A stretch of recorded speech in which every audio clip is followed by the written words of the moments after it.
দরজারে পাশ ওপাশ জুড়ে মানুষের সমাহার,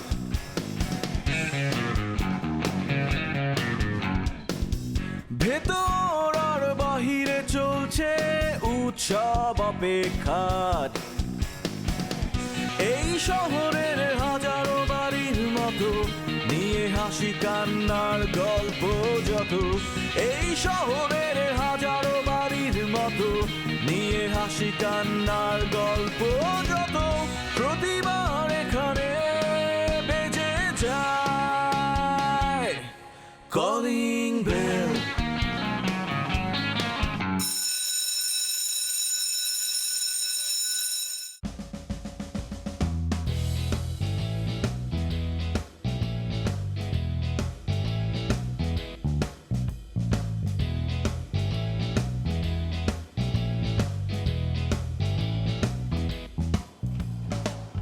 এক্সকিউজ মি, এক্সকিউজ মি। আচ্ছা, এই বাসার দায়িত্বপ্রাপ্ত কেউ আছে আপনি জানেন? এ বাসার দায়িত্বে আমি আছি, মানে এই প্রপার্টির সেমি মালিক আমি। আপনি? জি। আপনি বাসার মালিক? সেমি মালিক কেন, কোনো সন্দেহ আছে? আপনাকে দেখে তো মনে হচ্ছে না। না না, বিষয়টা হয়েছে কি শোনেন, আমি শুধু এই বাসারই না, আমি কিন্তু এই দেশেরও মালিক, মানে গণপ্রজাতন্ত্রী বাংলাদেশ সরকারের মনোনীত এই দেশের সম্পদের একজন মালিক। মনে করেন একটা কথা বলি আপনার, আমাদের দেশে মনে করেন আয়তন কত হইতে পারে? 1,47,070, এরকমই 70-এর মতন না? এই তাই মনে করেন, আপনার কি ক্যালকুলেটর আছে? সরি, আমার কাছে মোবাইল ডিজিট আছে। এই তাহলে একটা কাম করেন, মনে করেন ওই 1,47,570 আপনি ওই 16 কোটি দিয়ে ভাগ দেন। দেন দেন। সরি, এতগুলো ডিজিট ধারণ ক্ষমতা আমার ডিজিটে নেই। ও আচ্ছা, মনে করেন ওই ভাগ দিলেই আপনার বাইরেই যাবে, মনে করেন তাইলে মনে করেন একটা ভূখণ্ড বাইরে যাবে, মনে করেন ভাগের অনুযায়ী সেখানে আপনিও একটা ভূখণ্ডের মালিক, আমিও একটা ভূখণ্ডের মালিক, সেই অনুযায়ী আমি মনে করেন এই দেশের একজন মালিক। আচ্ছা, সরি টু সে, আমি ইলিয়াস কাঞ্চন, আদিবাড়ি মিশরের জন্মস্থান ঢাকা রানীমহল। আমি শ্রদ্ধেয় চাচি আম্মা বাসা থেকে বের হয়ে নতুন বাসা ভাড়া নিচ্ছেন, সেই সুবাদে জনাব শ্রদ্ধেয় রুহুল আমিন সাহেব এখানে একটি ফ্ল্যাট ভাড়া নিয়েছেন, 5 তলা উত্তর পাশের ফ্ল্যাটটি। সেখানে মালামাল রাখতে আমি এসেছি। বাহ, খুবই ভালো করছেন। আমার পরিচয়, আমি রাজীব সরকার, আমি একটা শিক্ষিত ছেলে, শুদ্ধ ভাষায় কথা বলি, সবার সাথে আমার একটা ভালো সম্পর্ক, সবাই আমার স্নেহ করে, ভালোবাসে, আমি এখানেই থাকি। আর ওই যে বললেন না ইলিয়াস কাঞ্চন যে নায়ক, একটু বুড়া টাইপের, তো আমার আব্বাও বুড়া, মানে দুইজনের খুব কেমিস্ট্রিটা ভালো, মানে আব্বা হ্যারে খুব পছন্দ করে। ওই যেটা গান আছে না, বেদের মেয়ে জোস্না আমায় কথা দিয়েছে, আসিয়াছি বলে বলে, এই গানটা আব্বা এখনও গায়, মানে এই ইলিয়াস কাঞ্চনটা খুব পছন্দ করে, আমার খুব ভালো লাগছে। আর ওই যে ফ্ল্যাটের বিষয়টা করলেন না, রুহুল আমিন স্যারের আপনি অবশ্যই বলবেন, সে কিন্তু আমার ফোন করছিল, আমি দায়িত্বে কোনো রকম অবহেলা করি না, আমি কি করছি নিজ দায়িত্বে নিজে দাঁড়ায় থাকি, মনে কর একটা বড় ডিটারজেন্ট পাউডার কিনে অগদ দিছি, নে কাম কর, পুরো টাকা চকচকা পকপকা করে আলাইছি, চাবি লকের লগে ঝুলে রাখছি, আপনি যদি মাল জিনিস নিয়ে আসেন, মাল জিনিসগুলো সোজা বরবরে ঢুকে দেবেন, কোনো সমস্যা নেই। তাই একটা কথা বলতে আপনাদের, সেটা হলো কি, মাল নিয়ে আসার সময় অবশ্যই সাথে করে 3-4 জন লোক নিয়ে আসবেন, কারণ হলো কি, আমি ওই ভালো জিনিস জাগাইতে পারবো না, কারণ ওই কয়েকদিন আগে বিশেষ একটা কাজে যাই, মানে আমি মাজার মধ্যে কিঞ্চিত পরিমাণ টান লাগছে, ডাক্তার আমারে কইছে যে আমি যাতে ভারী জিনিস উত্তোলন না করি, কিন্তু আরেকটা বিপদ হইব যদি আপনি লোক না নিয়ে আসেন, না মানে সেলে মনে হবে কি সেইখানে ওই আপনারই কাজটা করতে হবে, যদিও কাজ যে আমি কাজ মনে করি, ছোট বড় কোনোটাই আমার কাছে বিষয় না, কাজ সেটা আপনি করতে হবে এবং আপনি সব গুছগাছ করে রাখতে হবে, কোনো আপনি যে কাজটি করবেন, হ্যাঁ আমার মালামাল যখন আসবে, জি আপনি হ্যাঁ দায়িত্বের সাথে হ্যাঁ। সজ্ঞানে সর্বাত্মক চেষ্টা করবেন সহযোগিতা করার জন্য। অবশ্যই করবো না, বিষয়টা হচ্ছে কি যে আমার ওই কয়দিন আগে মাজার মধ্যে ছোট্ট একটা কিঞ্চিত পরিমাণ টান লাগছে, এই জন্য ডাক্তার কইছে ভারী জিনিস উত্তোলন করতে নিষেধ আছে, এই জন্য মনে করেন আপনি করবেন কি, যদি লোক একজন কমানো তাহলে কষ্টটা আপনার হবে, মাল জিনিস আপনার ধরতে হবে, আগর লাগে ধরে উপরে উঠে যাবে। আমার কথা তো শেষ হয় নাই, তারপরে বুড়বাক এইটা কি কইলো? আচ্ছা বুঝলাম না, সেদিন কাজে এই হসপিটালের ডাক্তার কইলো একটা রোগী নাকি পালাই গেছে, এইটা কি এইটা? কিন্তু স্যার এইরকম একটা মানুষের পাঠাইলো আমার কাছে, আমার মতো একটা শিক্ষিত বলার কাছে আধা পাগল, আবার কই গেছে আল্লাহ জানে কোন ফ্ল্যাট। এই ভাই, কি ব্যাপার, আজকে কোনো সারা শব্দ নাই? কোনো আওয়াজ টাওয়াজ পাওয়া যাচ্ছে না। বাবলু আর বৌমা গেছে বাইরে। লাবলু আর কে পড়তে বসছে? পড়তে বসছে? হ্যাঁ, সকাল থেকে তো পড়তেছে। একবার নাস্তা খাওয়ার জন্য আসছিল, তারপর আবার গিয়ে পড়তে বসছে। দেখেছো বৌমা, আমার বৌমা আসার পর সব কিছু পরিবর্তন করে দিয়েছে। তাই তো দেখছি, তোমার ভাষাটাও তো চেঞ্জ হয়ে গেছে। তুমি তো শুদ্ধ ভাষায় কথা বলতেছো। হবে না? ভাষার একটা স্ট্যান্ডার্ড আছে না? আমার বৌমা বলেছে স্ট্যান্ডার্ড ভাষায় কথা বলতে হবে। কেন জানো? এই যে ধরো বাবলু, আমার ছেলে এবং আমরা দুজন যদি একসাথে বসে কথা বলি, তাহলে আমরা একে অপরের মনের কথা সব কিছু বলতে পারি, প্রাণ খুলে কথা বলতে পারি। কেন জানো? কারণ আমরা এখানকারই মানুষ, একই অঞ্চলের মানুষ। আর এই যে তুমি, তোমার সাথে কথা বলতে গেলে আমাদের শুদ্ধভাবে কথা বলা উচিত, একেবারে খাঁটি প্রমিত বাংলা ভাষায় কথা বলা উচিত। তাই তো দেখছি। তা বৌমার কাছে এখন ভাষাটাও চর্চা করতেছো, তাই না? হ্যাঁ, আমার একটা স্ট্যান্ডার্ড আছে না? তুমি তো ননসেন্স। তাই নাকি? আমি ননসেন্স? তা আমাকে তুমি এতদিনে তোমার স্ট্যান্ডার্ডে নিয়ে সেন্সেবল তো বানাতে পারলা না। আজকে যদি তোমার সাথে বিয়ে না হয়, আমার কোনো আরো বড় লোক, আরো ভালো, আরো শিক্ষিত লোকের সাথে বিয়ে হইতো, তাহলে তো আমি এরকম ননসেন্স থাকতাম না। আমি আরো স্ট্যান্ডার্ড হয়ে যেতাম। তোমার মতো লো স্ট্যান্ডার্ড লোকের সঙ্গে থেকে থেকে আজকে আমার এই অবস্থা। শোনো, কয়লা ধুলে ময়লা যায় না। তুমি হচ্ছে কয়লা। তোমাকে আমি যতই বোঝাই, যতই ধুই, তোমার ভেতর থেকে ময়লা বেরোবেই। কোনো উপায় নেই। তাহলে একটা কাজ করো, একটা হীরা বিয়ে করে ঘরে নিয়ে আসো, বুঝছো? আমি তো কয়লা, আমার তো ময়লা জীবনেও যাবে না। তাহলে আর আমার সঙ্গে সংসার করে কি লাভ?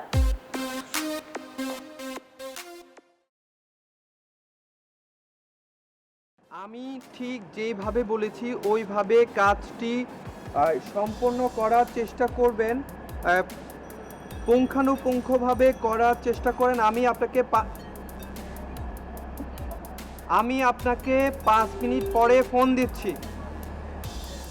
আচ্ছা, আপনি কি করছেন? আমি একটা দায়িত্ব পালন করছি, দায়িত্বের মাঝখানে আপনি ডিস্টার্ব করছেন কেন? আপনি দায়িত্ব পালন করতেছেন না, আর আমি যে বড় দায়িত্ব নিয়ে আপনার কাছে আছি সেটা আপনার বোঝা উচিত। আপনি কিসের দায়িত্ব পালন করতেছেন? আপনি তো কোনো দায়িত্বই পালন করতেছেন না। কিসের দায়িত্ব পালন করেন আপনি? হ্যাঁ, আপনি সুন্দর করে কথা বলেন। আপনি কি বলতে চাচ্ছেন স্পষ্ট করে বলেন। ওরে বাপ রে বাপ, আমি ছেলেদের সাথে আর চেয়ে সুন্দর করে কথা বলতে পারি না। মেয়ে হলে বলতাম। হ্যাঁ, আমি একটা শিক্ষিত ছেলে, আমি কিন্তু কম কথা বলি, বেশি কথা একদম পছন্দ করি না, এবং আপনি সেটা বলার চেষ্টা করবেন না আমার লাগে। আপনারা আমি কি বলছিলাম যে লেবার আনবেন বলিষ্ঠ দেখা, যাতে ওরা মালগুলো ধরিয়ে পাঁচতলায় উঠে পারে, সুন্দর করে সাজায় সাজায় থরে থরে রাখতে পারে। আপনি হচ্ছেন কি রুগুইত্তার কান্দা বাহা টরুলা এই টাইপের কটা লেবার আনছেন। ওরা কাম করতে পারবে? সব মালগুলো টাইনে টেনে ঢুকাইছে, আর একটা সুন্দর একটা আলমারি, এইটার চলটা উঠাই হেলাইছে। এখন এইটা কি? এই যে চলটা উঠাইছে, এটা হিসাবটা কেটে দিবে। কি করছে? চলটা উঠেছে, চলটা। ও মাই গড! চাচি আম্মার বলো আলমিরার কোনা ভেঙে গেছে। যে আমাকে তো শেষ করে ফেলবে। আমি এখন কি করব? যে আপনারা শেষ করা দরকার। আপনার দরকার কি জানেন? হিং মাছ চেনেন? হিং মাছের ছাই মাইকে তারপরে পাঁচলাইয়া মারে না, ওরকম পাঁচলাইয়া মানে কুটাকুটি করা উচিত। মিয়া আপনি মিয়া চা সিগারেট খানে এনে বৈশা আড্ডা মারতেছেন, আর লেবাররা ইচ্ছা মতো কাম করতেছে। হ্যাঁ, আপনি ভুল বলছেন।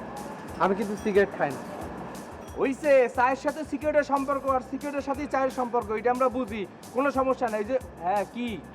আমি আমার দায়িত্ব পালন করছি, আপনাকে বলতে হবে না।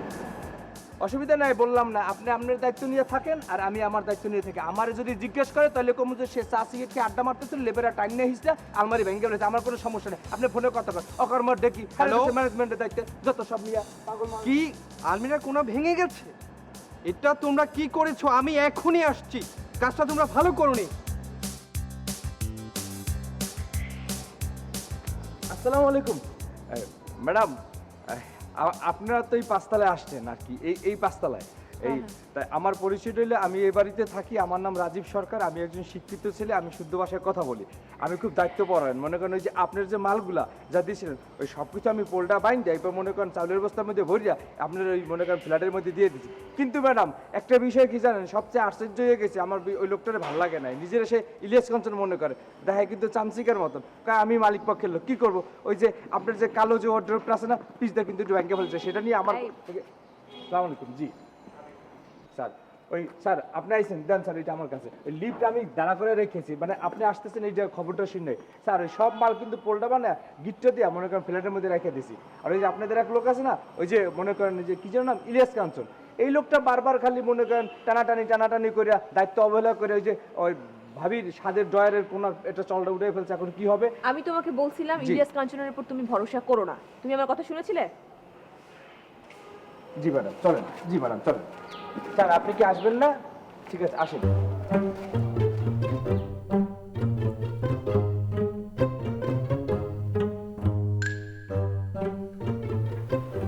আচ্ছা, তুমি এত ছুটি জমিয়ে রাখছো কেন?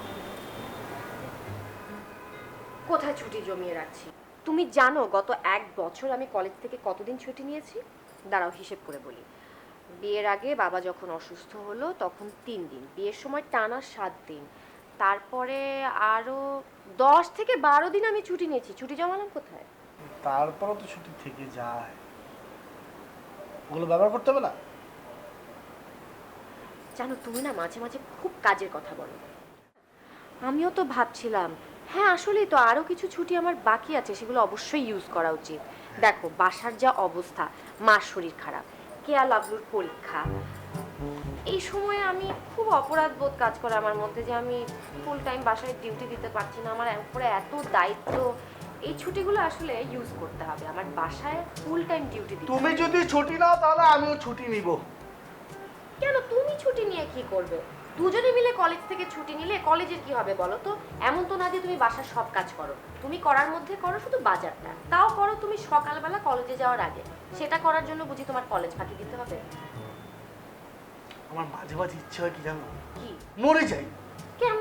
একদম মরে যেতে ইচ্ছা করে। এটা আবার কি ধরনের কথা? না না সেটা বলছি না, সিরিয়াসলি বলছি, মাঝে মাঝে মনে হয় মরে যাই। আমার ভেতরে যে কি কি কষ্ট চলতেছে তোমাকে আমি বোঝাইতে পারি না।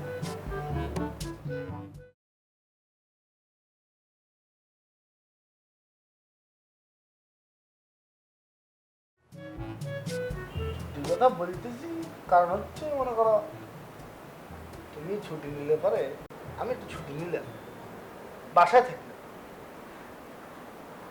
মানে তুমি যেভাবে সবাইকে যত্ন নিচ্ছ সেরকম একটা ছোটখাটো যত্ন আমিও পেলাম। তাই বলছিলাম যে আচ্ছা, তো আপনার সেবা লাগবে তাই তো?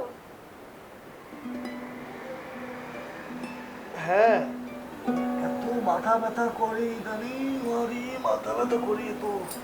তো সেটা বললেই হয়, তাহলে তুমি মাথাটা টিপে দিই তাই না? হ্যাঁ না, ছুটিটা 2 সপ্তাহের জন্য নিয়েই নেই, কি বলো? 2 সপ্তাহের ছুটি মানে শুধু মাথা টেপার জন্যে?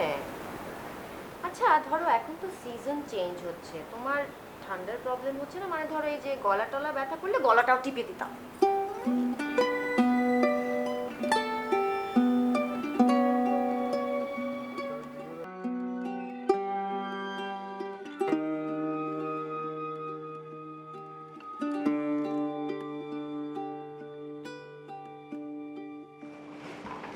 এই যে স্যার, স্যার স্যার জি স্যার। শোনেন, আমার বেডরুমের বাথরুমের পাইপ একটা নষ্ট হয়ে গেছে, আপনার আপা বাথরুমে যেতে পারছে না, আপনি একটা প্লাম্বারকে খবর দিয়ে পাইপটা একটু ঠিক করে দেন। ও এইটা একটা সমস্যা হইলো স্যার, এইটা নিয়ে আপনি কোনো টেনশনই করবেন না স্যার, এটা আমি একদম মনে করি সাইডে দিচ্ছি। আপনি ধরতে পারেন এটা যে সমাধান হয়ে গেছে। কারণ হইলে কি স্যার, এই এলাকার যত স্যানিটারি মিস্ত্রি সব হইলে আমার পরিচিত, আমি একটা শিক্ষিত বলা না, শুদ্ধ ভাষায় কথা বলি, ওরা আমার পছন্দ করে, ওগুলোকে আমার একটা খায় খাতিল আছে। এই স্যানিটারি ইউনিয়নের যে সভাপতি মনে করেন ওই রফিকা, ও তো আমার বরিশালের বললাম, আমার 10 বন্ধু মনে করেন, আরে কমু আইয়ে মনে করেন হারিয়ে দেবে, 5 মিনিটও লাগবে না। আর শোনেন স্যার, ওরা হইলে এক একজন এক এক বিষয়ে পারদর্শী। মনে করেন ওই রফিককে কি করতে পারে, মনে করেন আপনার ওই যে ঝর্ণা আছে না, পানি পড়ে, ঘন হইয়ে পড়বে, পাতলা হইয়ে পড়বে, এক টিপ দিয়ে হারিয়ে দিতে পারবে। তারপর মনে করেন ওই যে কল ট্যাপ, ওই বালতি ভরে না, খালি ছাড়বেন না বালতি ভরে গেছে, এত জোরে পানি পড়বে স্যার। ওই আরও একটা বিষয় আছে স্যার, ওই যে ফ্লাশ একবার খালি চাপ দেবে 3 বার পানি পড়বে। এক একজন এক এক বিষয়ে পারদর্শী, কোনো চিন্তাই করেন না, করে দেব। সামান্য একটা পাইপ ঠিক করার জন্য প্লাম্বার মালিক সমিতির সভাপতিকে আনা দরকার। ওখানকার কোনো সদস্য কিংবা সদস্য পদে আবেদন করেছে এরকম কাউকে নিয়ে আসতে হবে। প্লিজ দয়া করে একটু পাইপটা ঠিক করা। অবশ্যই, এটা নিয়ে আপনি টেনশন করবেন না, ঠিক আছে স্যার? এটা নিয়ে আপনি কোনো কথাই কওয়া লাগবে না স্যার, আমি তো আছি। জি স্যার, ওই আরেকটা কথা বলতাম, মানে আমি অল্প কথা বলি তো, ওই অল্পের মধ্যেই শেষ করব। সেটা হলো যে স্যার, কেন ওরা যে আসবে, আইসা যে সাইডে দিয়ে যাবে, তারপর ওদের একটা ক্ষয় খরচা আছে না, মানে টাকা পয়সার একটা ব্যাপার আছে না, যদি কিছু কেনাকাটা লাগে পাইপ টাইপ, এখন মনে করেন আপনি গেলে সেই টাকা পয়সাটা মানে কে দেবে, মানে আপনি যদি আমার দ্বারা কিছু টাকা রাইখে যাইতেন, তাহলে মনে করেন বিষয়টা বুঝে দেখেন, তাহলে ওই ওদেরকে দিয়া তারপর যে টাকাটা থাকতো আমি আপনাকে ফেরত দিতাম বা ভাবি সাহেবের কাছে দিয়ে দিতাম। আপনার টেনশন করার দরকার নেই। আপনার ম্যাডামের কাছে আমি টাকা দিয়ে যাচ্ছি, যে খরচটা আসে সেটা আপনাকে দিয়ে দেবে, ঠিক আছে? জি স্যার, না মানে স্যার আমি বলছিলাম কি স্যার, ওই আপনি ক্যাশও দিতে পারেন, চেকও দিতে পারেন, আমার আবার এটিএম বুথ আছে তো, মনে করেন কার্ড আছে আর কি, বুথ দিয়ে আমি টাকাটা উঠেই লিখতে পারবো আর কি। এই বিষয়টা মানে স্যার, এই মানে আপনি কই যাইতেছেন স্যার? মানে কোথায় যাচ্ছি এটাও তো আপনাকে বলে যেতে হবে না, এটা তো নিয়মে পড়ে। না স্যার, আমারে বলতে হইবে না, মানে বিষয়টা হলে এই আপনি প্রতিদিন জানতো, এর লেগে মানে জানতে চাইলাম, মানে ইচ্ছে আর কি, মানে আপনি কইলেও পারেন না। আমি একটু নিউ মার্কেট যাচ্ছি। স্যার এখন কয়টা বাজে? এই টাইমে নিউ মার্কেট আপনি যাবেন? এই টাইমে গেলে তো জ্যামের মধ্যে পড়বেন, গাড়ি করে আপনি তো অস্থির হয়ে যাবেন স্যার। এনে যাবেন কেন? জ্যাম বলে কি আমরা কোনো কাজে যাব না? আমার যেখানে কাজ সেখানে যেতে হবে নাকি? অনেক কাজ না, মানে মুই তো জানতাম আপনি ব্যবসা করেন, আপনি নিউ মার্কেট তো সব কাপড়ের দোকান, আপনি কি কাপড়ের দোকানে ব্যবসা করেন? নিউ মার্কেটে ভাতের ব্যবসা করি, ভাতের। ভাতের ব্যবসা? কি বলেন স্যার? আপনার মতন একজন মানুষের কি ভাতের দোকান মানায়? মানে ভাতের দোকান মানে ভর্তা ভাত, এটা আপনার মানুষের জীবনে অপরিহার্য জিনিস ভাত, সেটা মানাবে না? তবে ভাতের দোকান নেই, ভাত রাত্রে যা লাগে সেটার ব্যবসা করি। ভাত রাঁধতে মনে পড়ছে স্যার, আমি বুঝতে গেছি স্যার, একটা দাদার মতন প্রশ্ন করছেন তো আপনি, আমি বুঝতে গেছি। লার্কি লার্কি লার্কি দিয়ে তো ভাত রাঁধতে, লার্কি ছাড়া তো ভাত হয় না স্যার, আমি শিক্ষিত ছেলে না। লার্কিরা ভাত রান্না করে, মানে মেয়েরাই তো ভাত রান্না করে। তবে আপনি যে লার্কি বলেছেন, মানে আপনি লাকড়ি বলতে চাচ্ছেন তো? জি জি জি স্যার।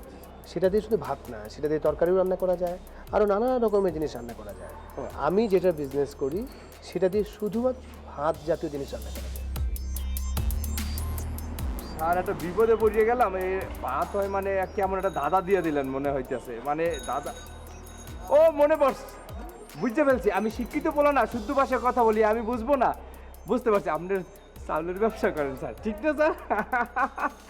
শোনেন স্যার, আমি হইলাম বৃহত্তর বরিশালের পোলা, আরে বরিশালতে যে চাউল হয় এইটি তো বাংলাদেশ কাবার হয়ে যায়, ঢাকা শহর কাবার হয়ে যায়, বুঝবো না, চিনবো না। আচ্ছা স্যার, ওই আপনার দোকানে কি ওই লাল চাল মানে বড়ো চাল পাওয়া যায়? দুধ দিয়ে ভিজিয়ে কষলাইয়া খাইলে কিন্তু হেভি মজা। না, এখন আমি লাল চাল বিক্রি করছি না, যেহেতু আপনার সাথে পরিচয় হলো, আপনি বরিশালের লোক, আশা করি আমি এখন থেকে লাল চালের ব্যবসা করব। হেলে খুবই ভালো স্যার, এটা খুবই মজার জিনিস। স্যার একটা কথা কি বলবো, মানে আপনি কি রাগ করবেন?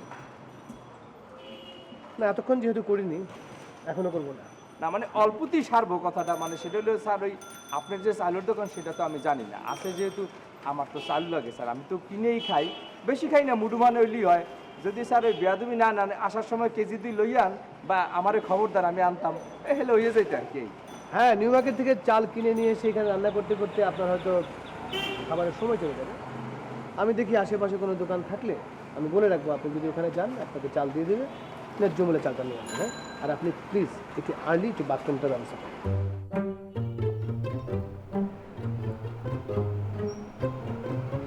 চাউলের কথা কইলাম, টাহাইতে গেল, টাহাইতে গেলে আপনারা কইছি কি লেখা।